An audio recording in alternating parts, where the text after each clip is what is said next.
देखिए, आज हम समंदर की लहरों को अपने स्टूडियो तक ले आए हैं। ये वही समंदर की लहरें हैं जो बहुत खूबसूरत होती हैं, जो सुकून देती हैं, दिलो दिमाग को तरोताज़ा कर देती हैं। सागर किनारे बहती हवाओं में फेफड़ों की हिफाजत छिपी हुई है। यकीनन जहाँ समंदर है वहाँ हवा साफ है, जहाँ साफ हवा है वहाँ सांस लेना आसान है और बहुत फ़ायदेमंद भी है। जहाँ सांस लेना आसान है वहीं ज़िंदगी ज़्यादा बेहतर है। जी हाँ, और यही वजह है कि कोस्टल एरियाज में रहने वाले लोगों के फेफड़े बड़े महानगरों में रहने वाले लोगों से ज्यादा हेल्दी होते हैं। उनकी सांसों में कम जहर होता है और उनके लंग्स पर पोल्यूशन का प्रेशर भी बहुत कम पड़ता है। लेकिन सवाल ये है कि ऐसा होता क्यों है? मीनाक्षी, इसके पीछे ठोस साइंस है। समुद्र की सतह ठंडी रहती है, जो अपनी तरफ आने वाली हर गंदी और गर्म हवा को साफ और ठंडा कर वापस भेजती है। समुद्री पानी एक नेचुरल फिल्टर की तरह काम करता है।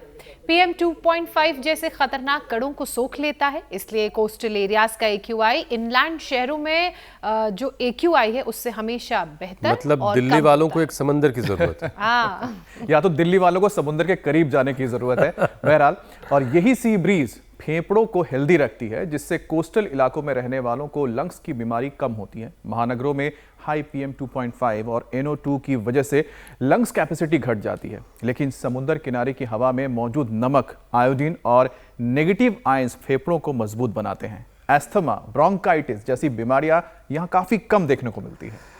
अच्छा देखिए, महासागर दुनिया का सबसे बड़ा कार्बन सिंक भी है।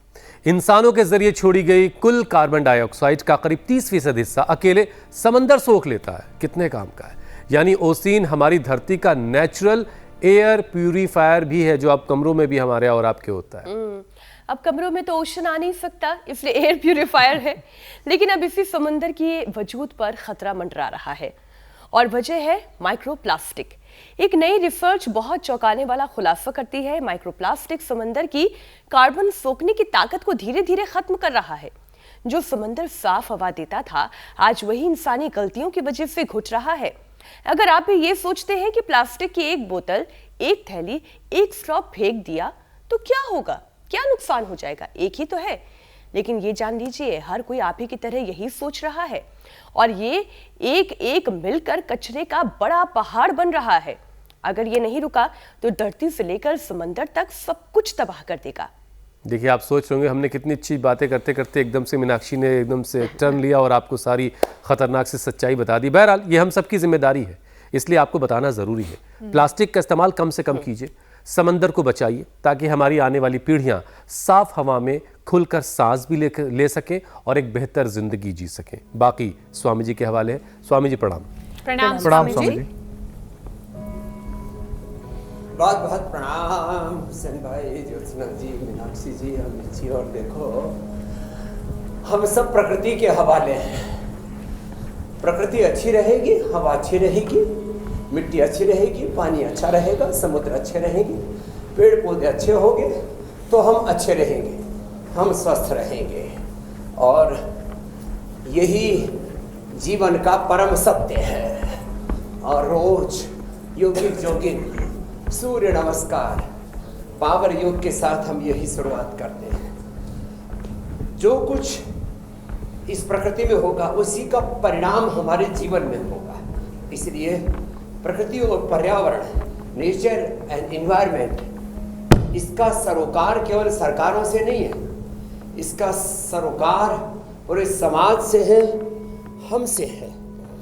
और ये जो अंदर कचरा जा रहा है, प्लास्टिक के माइक्रोप्लास्टिक कण, वो हमारे शरीर में, हमारे खून में, हमारी हड्डियों में, हमारे लिवर, किडनी, हार्ट, ब्रेन, एक बहुत बड़े आदमी का भी नाम नहीं बोलूँगा, ब्रेन का ऑपरेशन किया गया, बड़े योगी, बहुत बड़ा नाम है उनका पूरी दुनिया में, और ख़ास करके इंग्लिश स्पीकिंग लोगों में।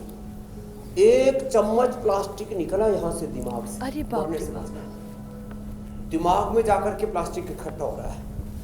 अरे राम राम राम। बाकी तो लंग में, लंग फाइब्रोसिस उसी से हो रहा है, लीवर में, किडनी में, पेनक्रियाज में, और जिनकी कोख में अभी बच्चे पल रहे हैं, प्रेग्नेंट लेडीज के, उन छोटे बच्चों के शरीर में चला गया है।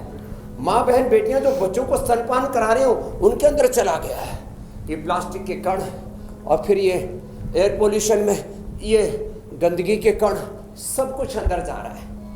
अभी सबको बाहर निकालना है, सिर्फ माइक्रो प्लास्टिक के कण सबको बाहर निकालना है, लेकिन घर से निकलते ही थैली में एक बोतल जाती है खूबसूरत सी, और ऐसा लग रहा होता है कि पता नहीं क्या रख लिया, लेकिन पता नहीं उसी से इतना सारा नुकसान हो रहा है। वो प्लास्टिक की बोतल लोग लिए घूमा करते हैं, जबकि स्वामी जी ने तांबे और पीतल की बोतल भी दे दी है बना करके लोगों को, भाई इसको इस्तेमाल करो और प्लास्टिक से बचो। लेकिन बहरहाल